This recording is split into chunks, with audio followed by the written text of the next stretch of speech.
ಕರ್ನಾಟಕದ ರೇಷ್ಮೆ ಬೆಳೆಗಾರರಿಗೆ, ಅದರಲ್ಲೂ ರಾಮನಗರ, ಕೋಲಾರ, ಮಂಡ್ಯದಂಥ ಜಿಲ್ಲೆಗಳಲ್ಲಿ ಬೇಸಿಗೆ ಅನ್ನೋದು ಒಂದು ದೊಡ್ಡ ಅಗ್ನಿಪರೀಕ್ಷೆ ಇದ್ದಾಗೆ.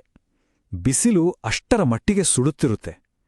ಹಾಗಾದರೆ ಈ ಕಠಿಣ ಸಮಯದಲ್ಲಿ ನಮ್ಮ ರೇಷ್ಮೆ ಹುಳುಗಳನ್ನು ರಕ್ಷಣೆ ಮಾಡೋದು ಹೇಗೆ, ನಮ್ಮ ಸಾಕಾಣಿಕೆ ಮನೆಯನ್ನೇ ಒಂದು ಸುರಕ್ಷಿತ ಕೋಟೆಯಾಗಿ ಬದಲಿಸೋದು ಹೇಗೆ ಅಂತ ಬನ್ನಿ ಇವತ್ತು ವಿವರವಾಗಿ ನೋಡೋಣ. ಮೊದಲು ಸಮಸ್ಯೆಯ ಮೂಲ ಎಲ್ಲಿದೆ ಅಂತ ನೋಡೋಣ. ನೋಡಿ, ರೇಷ್ಮೆ ಹುಳುಗಳು ಚೆನ್ನಾಗಿ ಬೆಳೆಯೋಕೆ ಬೇಕಿರೋದು ಆರಾಮದಾಯಕವಾದ 24ರಿಂದ 28 ಡಿಗ್ರಿ ಸೆಲ್ಸಿಯಸ್ ವಾತಾವರಣ. ಆದರೆ ನಮ್ಮ ಕರ್ನಾಟಕದ ಬೇಸಿಗೆಯಲ್ಲಿ ಏನಾಗುತ್ತೆ, ತಾಪಮಾನ 35, ಕೆಲವೊಮ್ಮೆ 40 ಡಿಗ್ರಿ ಕೂಡ ದಾಟುತ್ತೆ. ಅಂದರೆ 10 ಡಿಗ್ರಿಗಿಂತ ಹೆಚ್ಚು ವ್ಯತ್ಯಾಸ. ಇದು ಹುಳುಗಳಿಗೆ ದೊಡ್ಡ ಶಾಕ್ ಕೊಟ್ಟ ಹಾಗೆ. ನಮ್ಮ ಇಳುವರಿಗೆ ದೊಡ್ಡ ಹೊಡೆತ ಬೀಳೋದೇ ಇದರಿಂದ. ಈ ಸವಾಲನ್ನ ಎದುರಿಸೋಕೆ ನಮ್ಮತ್ರ ಒಂದು ಪಕ್ಕಾ ಪ್ಲಾನ್ ಇದೆ, 5 ಹಂತದ ಪ್ಲಾನ್. ಮೊದಲಿಗೆ ಬೇಸಿಗೆಯಿಂದಾಗೋ ಅಪಾಯಗಳೇನು ಅಂತ ತಿಳ್ಕೊಳ್ಳೋಣ.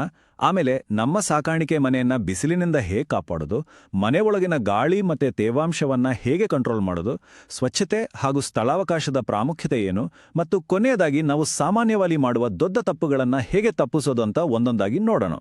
ಸರಿ, ನಮ್ಮ ಪ್ಲಾನ್ನ ಮೊದಲನೇ ಭಾಗ. ಈ ಬೇಸಿಗೆಯ ಬಿಸಿಲು ನಮ್ಮ ಹುಳುಗಳಿಗೆ ಮತ್ತು ನಮ್ಮ ಆದಾಯಕ್ಕೆ ಹೇಗೆ ದೊಡ್ಡ ಶತ್ರುವಾಗತ್ತೆ ಅನ್ನೋದನ್ನ ಮೊದಲು ಅರ್ಥ ಮಾಡ್ಕೊಳ್ಳೋಣ. ಅತಿಯಾದ ಬಿಸಿಲಿನಿಂದ ಆಗೋ ಅನಾಹುತಗಳು ಒಂದೆರಡಲ್ಲ, ಒಂದಕ್ಕೊಂದು ಹೇಗೆ ಲಿಂಕ್ ಆಗಿದೆ ನೋಡಿ. ಮೊದಲಿಗೆ ಹುಳುಗಳು ಸೊಪ್ಪು ತಿನ್ನೋದನ್ನೇ ಕಮ್ಮಿ ಮಾಡ್ತವೆ. ಇದರಿಂದ ಅವು ನಿತ್ರಾಣಗೊಂಡು ರೋಗ ನಿರೋಧಕ ಶಕ್ತಿ ಕಳ್ಕೊಳ್ಳುತ್ತೆ.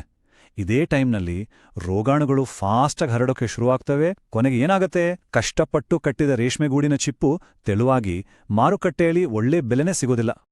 ಹಾಗಾದ್ರೆ ಇದಕ್ಕೆ ಪರಿಹಾರ ಏನು? ನಮ್ಮ ರಕ್ಷಣೆಯ ಮೊದಲ ಹೆಜ್ಜೆ ನಮ್ಮ ಸಾಕಾಣಿಕೆ ಮನೆಯನ್ನೇ ಶಾಖದಿಂದ ರಕ್ಷಿಸೋದು. ಅಂದ್ರೆ ಹೊರಗಿನ ಬಿಸಿಲು ಒಳಗೆ ಬರದಂತೆ ತಡೆಯೋದೇ ನಮ್ಮ ಫಸ್ಟ್ ಪ್ರಯಾರಿಟಿ. ಮನೆಯೊಳಗೆ ಶಾಖ ಹೆಚ್ಚಾಗಿ ಬರೋದು ಮೇಲ್ಚಾವಣಿಯಿಂದ. ಇದನ್ನ ಕಂಟ್ರೋಲ್ ಮಾಡೋಕೆ 3 ಸಿಂಪಲ್ ಟೆಕ್ನಿಕ್ ಇದೆ. 1, ಬೇಸಿಗೆ ಶುರುವಾಗೋ ಮೊದಲೇ ಚಾವಣಿಗೆ ಸುಣ್ಣದ ಬಿಳಿ ಬಣ್ಣ ಬಳಿಯೋದು. 2, ಒಂದು ವೇಳೆ ತಗಡಿನ ಶೀಟಿದ್ರೆ ಅದರ ಕೆಳಗಡೆ ತೆಂಗಿನ ಗರಿ ಅಥವಾ ಭತ್ತದ ಹುಲ್ಲಿನ ಇನ್ಸುಲೇಷನ್ ಹಾಕೋದು, ಇಲ್ಲವೇ ಫಾಲ್ಸ್ ಸೀಲಿಂಗ್ ಮಾಡಿಸೋದು. 3, ಮಧ್ಯಾಹ್ನದ ಸುಡು ಬಿಸಿಲಲ್ಲಿ ಚಾವಣಿ ಮೇಲೆ ನೀರು ಸಿಂಪಡಿಸಿದ್ರೆ ಸಾಕು, ತಕ್ಷಣ ತಂಪಾಗತ್ತೆ. ಕೇವಲ ಸುಣ್ಣ ಬಳಿಯೋದ್ರಿಂದ ಎಷ್ಟಾಗುತ್ತೆ ಅಂತೀರಾ? ಬರೋಬ್ಬರಿ 2ರಿಂದ 4 ಡಿಗ್ರಿ ಸೆಲ್ಸಿಯಸ್ನಷ್ಟು ತಾಪಮಾನ ಕಡಿಮೆ ಆಗುತ್ತೆ. ಇದು ಕೇಳೋಕೆ ಸಣ್ಣದು ಅನ್ಸ್ಬೋದು, ಆದರೆ ರೇಷ್ಮೆ ಹುಳುಗಳ ಸೂಕ್ಷ್ಮ ದೇಹಕ್ಕೆ ಈ 2 ಡಿಗ್ರಿ ತಾಪಮಾನದ ಇಳಿಕೆ ಕೂಡ ದೊಡ್ಡ ಸಮಾಧಾನ ಕೊಡುತ್ತೆ. ಓಕೆ, ಹೊರಗಿನ ಕೋಟೆಯನ್ನ ಭದ್ರ ಮಾಡ್ಕೊಂಡ್ವಿ. ಈಗ ಮನೆಯೊಳಗಿನ ವಾತಾವರಣವನ್ನ ಕಂಟ್ರೋಲ್ ಮಾಡೋದು ಹೇಗೆ ಅಂತ ನೋಡೋಣ. ಯಾಕಂದ್ರೆ ಹುಳುಗಳ ಬೆಳವಣಿಗೆಗೆ ಇದು ಅತಿ ಮುಖ್ಯ. ಇಲ್ಲಿ ಸ್ವಲ್ಪ ಸೂಕ್ಷ್ಮವಾಗಿ ಗಮನಿಸಬೇಕು. ಹುಳುಗಳ ಜೀವನದಲ್ಲಿ 2 ಮುಖ್ಯ ಹಂತಗಳು. ಮೊದಲನೆಯದು ಚಾಕಿ ಹಂತ, ಅಂದ್ರೆ ಸಣ್ಣ ಮರಿಗಳು. ಇವುಗಳಿಗೆ ಸ್ವಲ್ಪ ಹೆಚ್ಚು ಉಷ್ಣತೆ, ಅಂದ್ರೆ 26ರಿಂದ 28 ಡಿಗ್ರಿ ಮತ್ತು 85-90% ಜಾಸ್ತಿ ತೇವಾಂಶ ಬೇಕು. ಆದರೆ ಅವು ಬೆಳೆದು ದೊಡ್ಡದಾದಾಗ ಅವುಗಳಿಗೆ ಸ್ವಲ್ಪ ಕಡಿಮೆ ತಾಪಮಾನ ಮತ್ತು ತೇವಾಂಶ ಸಾಕು. ಈ ಹಂತಕ್ಕೆ ತಕ್ಕಂತೆ ವಾತಾವರಣವನ್ನ ಬದಲಾಯಿಸೋದ್ರಲ್ಲೇ ಯಶಸ್ಸಿನ ಗುಟ್ಟಿರೋದು. ಹಾಗಾದ್ರೆ ಕೋಣೆಯನ್ನ ತಂಪಾಗಿಡೋಕೆ ದುಬಾರಿ ಕೂಲರ್ ಏನಾದ್ರೂ ಬೇಕಾ? ಖಂಡಿತ ಇಲ್ಲ. ನಮ್ಮ ಹಿರಿಯರು ಮಾಡ್ತಿದ್ದ ಒಂದು ಸಿಂಪಲ್ ಟೆಕ್ನಿಕ್ ಇದೆ, ಒದ್ದೆ ಗೋಣಿಚೀಲ. ಕಿಟಕಿಗಳಿಗೆ ಒದ್ದೆ ಗೋಣಿಚೀಲಗಳನ್ನ ನೇತು ಹಾಕಿದ್ರೆ ಸಾಕು. ಹೊರಗಿನ ಬಿಸಿಗಾಳಿ ಇದರ ಮೂಲಕ ಬರುವಾಗ ತಣ್ಣಗಾಗುತ್ತೆ. ಕಡಿಮೆ ಖರ್ಚಿನಲ್ಲಿ ಅತ್ಯುತ್ತಮ ಫಲಾಂಶ ಅಂದ್ರೆ ಇದೆ ನೋಡಿ. ಗಾಳಿ ಆಡೋದು ತುಂಬಾ ಟ್ರಿಕ್ಕಿ. ಇದು ಒಂಥರ ಹಗ್ಗದ ಮೇಲಿನ ನಡಿಗೆ ಇದ್ದಾಗೆ. ಹುಳುಗಳಿರೋ ತಟ್ಟೆಗಳ ಮೇಲೆ ನೇರವಾಗಿ ಬಿಸಿಗಾಳಿ ಬೀಸಿದ್ರೆ ಅವು ಒಣಗಿ ಹೋಗ್ತವೆ.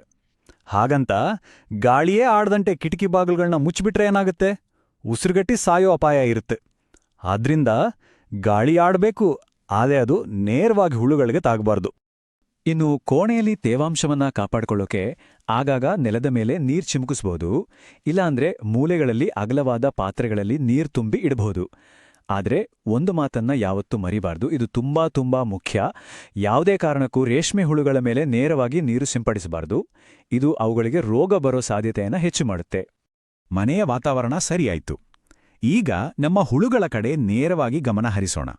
ಇದರಲ್ಲಿ ಸ್ವಚ್ಛತೆ ಮತ್ತು ಅವುಗಳಿಗೆ ಬೇಕಾದ ಸ್ಥಳಾವಕಾಶ ಬಹಳ ಮುಖ್ಯ ಪಾತ್ರ ವಹಿಸ್ತವೆ.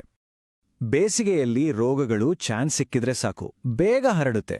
ಅದಕ್ಕೆ ಪ್ರತಿ ಹೊಸ ಬ್ಯಾಚ್ ಹುಳುಗಳನ್ನು ತರುವ ಮೊದಲು ಈ 4 ಸ್ಟೆಪ್ಸ್ ಕಡ್ಡಾಯವಾಗಿ ಮಾಡಲೇಬೇಕು. ಮನೆಯನ್ನ ಕಂಪ್ಲೀಟಾಗಿ ಗುಡಿಸಿ ಗೋಡೆ ನೆಲವನ್ನ ಚೆನ್ನಾಗಿ ತೊಳೆದು ಶಿಫಾರಸು ಮಾಡಿದ ಸೋಂಕು ನಿವಾರಕರಿಂದ ಶುಚಿಗೊಳಿಸಿ ಕೊನೆಗೆ ಎಲ್ಲಾ ಸಲಕರಣೆಗಳನ್ನ ಬಿಸಿಲಲ್ಲಿ ಒಣಗಿಸಬೇಕು. ಇದರಲ್ಲಿ ಯಾವುದೇ ಕಾಂಪ್ರಮೈಸ್ ಇಲ್ಲ. ದಟ್ಟಣೆ ಅಂದ್ರೆ ಏನ್ ಗೊತ್ತಾ? ಒಂದು ಚಿಕ್ಕ ರೂಮಲ್ಲಿ 100 ಜನನು ಕೂಡಿ ಹಾಕಿದ್ರೆ ಹೇಗಿರುತ್ತೆ ಹಾಗೆ.